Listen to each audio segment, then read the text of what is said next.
കഴിഞ്ഞ വർഷം ഞാൻ മൂന്നാർ പോയ സമയത്ത് വണ്ടിയുടെ ഒരു ഫോട്ടോ എടുത്തിട്ടുണ്ടായിരുന്നു. അത് കുറച്ച് ആഴ്ചകൾക്ക് മുന്നേ ഞാൻ ഇൻസ്റ്റാഗ്രാമിൽ വെറുതെ സ്റ്റോറി ആയിട്ട് ഇട്ടു. ആ സ്റ്റോറിക്ക് എനിക്കൊരു 4-5 റിപ്ലൈസ് വന്നു. ആ 5 റിപ്ലൈസും ഏകദേശം ഒരുപോലെയായിരുന്നു. അവർ ചോദിച്ചത് ഇങ്ങനെ ഫുൾ ടൈം കറങ്ങി നടക്കാനും പെട്രോൾ അടിക്കാനൊക്കെ എനിക്ക് എവിടെ നിന്നാണ് ഫണ്ട്, അതിന് മാത്രം എന്ത് വർക്കാണ് ഞാൻ ചെയ്യുന്നതെന്നായിരുന്നു. സാലറി കിട്ടി 10-ാം തീയതിക്ക് ശേഷം അക്കൗണ്ട് ബാലൻസ് ചെക്ക് ചെയ്തിട്ട് ബാക്കി 20 ദിവസം എന്ത് ചെയ്യുമെന്ന് ആലോചിച്ച് നിൽക്കുന്ന ഒരു കാറ്റഗറി ആളുകളുണ്ട്. അതേ കാറ്റഗറി പെടുന്ന ആൾ തന്നെയാണ് ഞാനും. അപ്പോൾ നിങ്ങൾ വിചാരിക്കുന്നുണ്ടാവും യൂട്യൂബിൽ വന്നിട്ട് സ്ട്രെസ് ഉണ്ടെങ്കിൽ റൈഡ് പോകണം, പ്രഷർ ഉണ്ടെങ്കിൽ റൈഡ് പോകണം എന്നൊക്കെ ഘോരം പ്രസംഗിച്ച് നാട്ടുകാരെ മോട്ടിവേറ്റ് ചെയ്ത് വിട്ടിട്ട് 10-ാം തീയതിക്ക് ശേഷം ഞാൻ റൈഡ് പോകാറില്ലെന്ന്. പോവാറുണ്ട്. കാരണം ഞാൻ പറയുന്ന റൈഡ് നിങ്ങൾ വിചാരിക്കുന്ന റൈഡല്ല. എനിക്ക് റൈഡെന്ന് പറഞ്ഞാൽ മൂന്നാർ പോകണം, വയനാട് പോകണം, അല്ലെങ്കിൽ 500 കിലോമീറ്റർ ഓടിക്കണം എന്നൊന്നുമല്ല. എനിക്ക് സ്ട്രെസ്സ് വരുന്ന ദിവസങ്ങളിൽ ചിലപ്പോൾ വണ്ടി സ്റ്റാർട്ട് ചെയ്ത് ഒരു 10-15 മിനിറ്റ് ഓടുമ്പോഴേക്കും മനസ്സ് കുറച്ച് ശാന്തമാകും. ചില ദിവസങ്ങളിൽ നമ്മൾ വീട്ടിലിരുന്ന് ഓവർ തിങ്ക് ചെയ്യുന്ന പല കാര്യങ്ങളും ഒന്ന് വണ്ടിയെടുത്ത് പുറത്തോട്ട് ഇറങ്ങിയാൽ തന്നെ ചെറിയ കാര്യങ്ങളായിട്ട് നമുക്ക് തോന്നി തുടങ്ങും. നിങ്ങൾ ജസ്റ്റ് അതൊന്ന് ട്രൈ ചെയ്ത് നോക്കുക. അങ്ങനെ മാസാവസാനമൊക്കെ മനസ്സ് മടുക്കുന്ന സമയത്ത്, എവിടെയും ദൂരയാത്ര പോകാൻ പറ്റാത്ത സമയത്ത് എങ്ങോട്ടെങ്കിലും പോയി ഇരിക്കാൻ വേണ്ടിയിട്ട് ഞാൻ എൻ്റെ നാട്ടിൽ തന്നെ 1-2 സ്ഥലങ്ങൾ കണ്ടുപിടിച്ച് വെച്ചു. അങ്ങനെയൊരു സ്ഥലത്തേക്കാണ് ഇന്ന് നമ്മൾ പോകുന്നത്. ഇത് ഇൻസ്റ്റാഗ്രാം റീൽസിലോ അല്ലെങ്കിൽ ഗൂഗിളിലൊന്നും വൈറലായ സ്ഥലമോ ഒരുപാട് റേറ്റിംഗ് കിട്ടിയ സ്ഥലമോ കാര്യങ്ങളൊന്നുമല്ല. അപ്പോൾ ഒരു വലിയ ട്രാവൽ വ്ലോഗൊക്കെ പ്രതീക്ഷിച്ച് വന്നവരാണ് നിങ്ങളെങ്കിൽ നിങ്ങൾക്ക് ഈ വീഡിയോ സ്കിപ്പ് ചെയ്യേണ്ടി വരും. കാരണം ഇവിടെ നിങ്ങൾക്ക് അങ്ങനെ ടൂറിസ്റ്റുകളൊന്നും കാണാൻ പറ്റില്ല. പക്ഷേ ഇന്നത്തെ റൈഡിനൊരു സ്പെഷ്യാലിറ്റി ഉണ്ട്. എൻ്റെ ഓവർ തിങ്കിങ് ലെവൽ എത്രത്തോളമാണ്, എത്ര എക്സ്ട്രീമാണെന്ന് ഞാൻ തന്നെ മനസ്സിലാക്കിയൊരു ദിവസമാണ് ഇന്ന്. അതെന്താണെന്നും കൂടെ ഞാൻ ലാസ്റ്റ് പറഞ്ഞുതരാം. നമ്മളിപ്പോൾ കയറി പോകുന്ന കോൺക്രീറ്റ് റോഡ് മുന്നേ ഇല്ലായിരുന്നു. മുന്നേ പക്ക ഓഫ് റോഡായിരുന്നു. അപ്പോൾ കയറി വരുമ്പോൾ തന്നെ നല്ലൊരു വൈബായിരുന്നു. ഇപ്പം റീസെൻ്റായിട്ടാണ് ഈ കോൺക്രീറ്റ് റോഡ് വന്നത്. നമ്മളിത് നേരെ പോകുന്നത് അമ്പലത്തിലേക്കാണ്. അമ്പലം നമ്മൾ പോയ ആ ഒരു സമയം ക്ലോസ്ഡ് ആയിരുന്നു. നമ്മൾ വൈകുന്നേരമാണ് പോയത്. ഈ നവമി സംക്രമം പോലുള്ള പൂജാ സമയങ്ങളിൽ രാവിലെ കുറച്ച് നേരത്തെ വന്നു കഴിഞ്ഞാൽ നല്ല കോടയിൽ മൂടിക്കിടക്കുന്ന അമ്പലം നിങ്ങൾക്ക് കാണാൻ പറ്റും. അങ്ങനെ നല്ലൊരു ആംബിയൻസിൽ പ്രാർത്ഥിച്ച് തിരിച്ചു പോകാൻ പറ്റും. നല്ലൊരു വൈബാണ്. നമ്മളിപ്പോൾ ഈ കയറി വന്ന സ്ഥലത്തേക്ക് ഞാൻ വന്നിട്ട് കുറച്ച് നാളായി.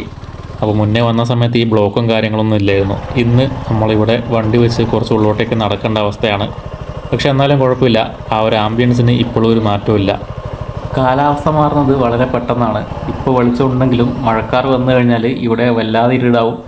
അപ്പോൾ പിന്നെ പോകാൻ നേരത്ത് നല്ല മഴയും കൂടി ഉണ്ടെങ്കിൽ നമുക്ക് വണ്ടി പെട്ടെന്ന് തിരിച്ച് എടുത്ത് കൊണ്ടുപോകാൻ പറ്റില്ല. അതുകൊണ്ടാണ് വന്നപ്പോൾ തന്നെ വണ്ടി എടുത്ത് നേരെ തിരിച്ച് ഇറങ്ങേണ്ട വഴിയിലോട്ട് മാറ്റി വെക്കുന്നത്.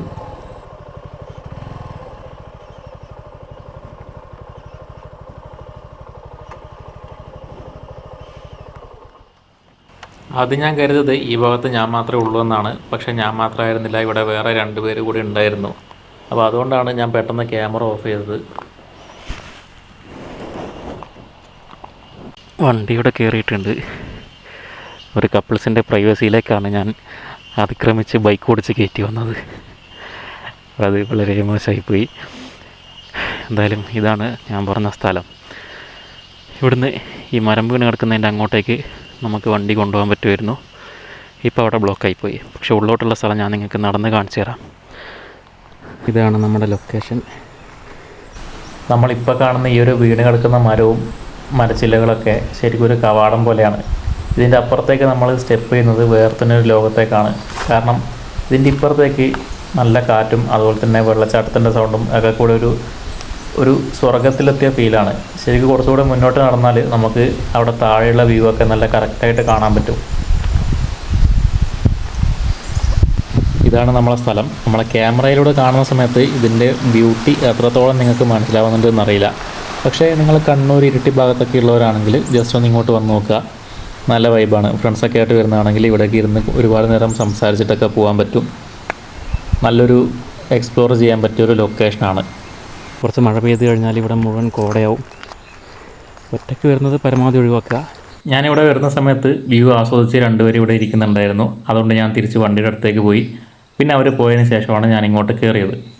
അപ്പോൾ അവരെ വ്യൂ ആസ്വദിക്കാൻ വേണ്ടി മാത്രം വന്നതാണ്. എൻ്റെ പ്ലാൻ എന്താണെന്ന് വെച്ചാൽ ഈ ഏരിയ ഒന്ന് റെക്കോർഡ് ചെയ്തതിന് ശേഷം ഇവിടെ ഒന്ന് സമാധാനത്തിൽ ഒറ്റയ്ക്ക് ഇരുന്ന് തിരിച്ച് കുന്നിറങ്ങുന്ന സമയത്ത് രണ്ടാമത് വീഡിയോ റെക്കോർഡ് ചെയ്ത് വീഡിയോ വൈൻഡപ്പ് ചെയ്യാനായിരുന്നു. അപ്പോൾ അവരെ കണ്ടതുകൊണ്ട് ഞാൻ ജസ്റ്റ് ഒന്ന് പ്ലാൻ മാറ്റി. അപ്പോൾ അവർ വ്യൂ എൻജോയ് ചെയ്യാൻ വേണ്ടി മാത്രം വന്നതാണ്. അതിന് വേറെ അർത്ഥങ്ങളും കാര്യങ്ങളൊന്നുമില്ല. ഇതുപോലുള്ള സ്ഥലങ്ങളിൽ വരുന്ന സമയത്ത് നമ്മൾ കുറച്ച് എക്സ്ട്രാ കെയർഫുൾ ആയിരിക്കണമെന്ന് മാത്രം. കാരണം ഇത് കുന്നിൻ്റെ മേലെയാണ്, ടോപ്പിലാണ്. താഴേക്ക് നല്ല വ്യൂവും കാര്യങ്ങളൊക്കെയാണ്. അതുപോലെ ഇവിടെ നെറ്റ്വർക്കും കുറവാണ്. അതുകൊണ്ടാണ്. ഇനി ഞാൻ ഓവർ തിങ്ക് ചെയ്യാനുണ്ടായ ആ ഒരു സിമ്പിളായ കാരണം പറഞ്ഞുതരാം. ഞാൻ ഇവിടുന്ന് കുന്നിറങ്ങുമ്പോൾ വീഡിയോ പിടിക്കാൻ വേണ്ടി ക്യാമറ എടുത്ത് വെച്ചു. അപ്പോൾ ഇവർ താഴെ നിന്ന് അമ്പലത്തിൻ്റെ അടുത്ത് നിന്ന് ഫോട്ടോസ് എടുക്കുന്നുണ്ട്. അപ്പോൾ എന്തായാലും ക്യാമറ എടുത്ത് വെച്ച് പോകുന്നത് ശരിയില്ല എന്ന് എനിക്ക് തോന്നി. ഞാൻ ക്യാമറ ഓഫ് ചെയ്തു, വണ്ടി ഇറക്കി വരുന്ന സമയത്ത് കുറച്ച് ചേട്ടന്മാർ കുടയൊക്കെ പിടിച്ച് കയറ്റം കയറി പോകുന്നുണ്ട്. ഞാൻ അവരോട് ചിരിച്ച് ഓണടിച്ചു, താഴേക്ക് ഇറങ്ങി പോന്നു.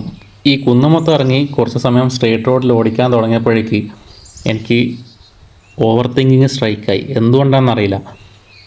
ഒന്നാമത് സമയം ലേറ്റായി, ഏകദേശം 5:30 കഴിഞ്ഞിട്ടുണ്ട്. അതുപോലെ ഇവർ മേലെയുണ്ട്, പിള്ളേർ മേലെയുണ്ട്, അതുപോലെ ഈ ചേട്ടന്മാർ കയറി പോയിട്ടുമുണ്ട്. അപ്പോൾ എനിക്ക് വല്ലാതെ ഓവർ തിങ്കിങ് അടിച്ചു. എന്തൊക്കെ ചിന്തിച്ചിട്ടുണ്ടാവുമെന്ന് നിങ്ങൾക്കും ചിന്തിക്കാൻ പറ്റുന്നതേ ഉള്ളൂ. അപ്പോൾ ഞാൻ 2-3 വട്ടം തിരിച്ച് കയറി പോയാലോ എന്ന് ചിന്തിച്ചു. പക്ഷേ തിരിച്ച് കയറി പോകാൻ ഇനി ഒരുപാട് സമയമെടുക്കും. അതുപോലെ പോയി കഴിഞ്ഞാലും ചിലപ്പോൾ അവർ കണ്ടിട്ടുണ്ടെങ്കിൽ എനിക്ക് ഭ്രാന്താണെന്ന് വിചാരിക്കും. അതുപോലെ താഴത്തെ വീട്ടുകാരൻ ഒക്കെ ഉണ്ട് അവിടെ. അപ്പോൾ അവരൊക്കെ വിചാരിക്കും ഇവനല്ലേ ഇപ്പോൾ ഇറങ്ങിപ്പോയത് എന്ന്.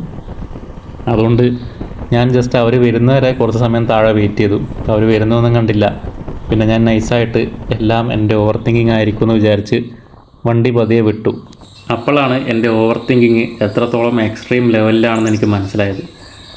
എന്തായാലും കുറച്ച് സമയം കഴിഞ്ഞതിന് ശേഷം ഞാൻ ഒരു ചായക്കടയിൽ കയറി ചായയൊക്കെ കുടിച്ച് മൈൻഡൊക്കെ നോക്കിയതിന് ശേഷമാണ് പിന്നെ വീട്ടിൽ പോയത്. മേലെ പോയതേ മൈൻഡ് ഓക്കെ ആക്കാനാണ്. താഴെ വന്നപ്പോൾ മൈൻഡ് പിന്നെയും ഔട്ടായി. അങ്ങനത്തെ ഒരു സിറ്റുവേഷൻ ആയിരുന്നു ഇന്നത്തെ റൈഡ്. പക്ഷേ കുഴപ്പമില്ല, സ്ഥലമൊക്കെ നല്ല വൈബ് തന്നെയായിരുന്നു. അപ്പോൾ ഇത്രയേ ഉള്ളൂ നമ്മുടെ ഇന്നത്തെ വീഡിയോ നിങ്ങൾക്ക് ഇഷ്ടപ്പെട്ടെന്ന് വിചാരിക്കുന്നു. ഇഷ്ടപ്പെട്ടെങ്കിൽ ഒന്ന് ലൈക്ക് ചെയ്യുക, ചാനലൊന്ന് സബ്സ്ക്രൈബ് ചെയ്ത് സപ്പോർട്ട് ചെയ്യുക. അപ്പോൾ എല്ലാവർക്കും താങ്ക്സ് ഫോർ വാച്ചിങ്.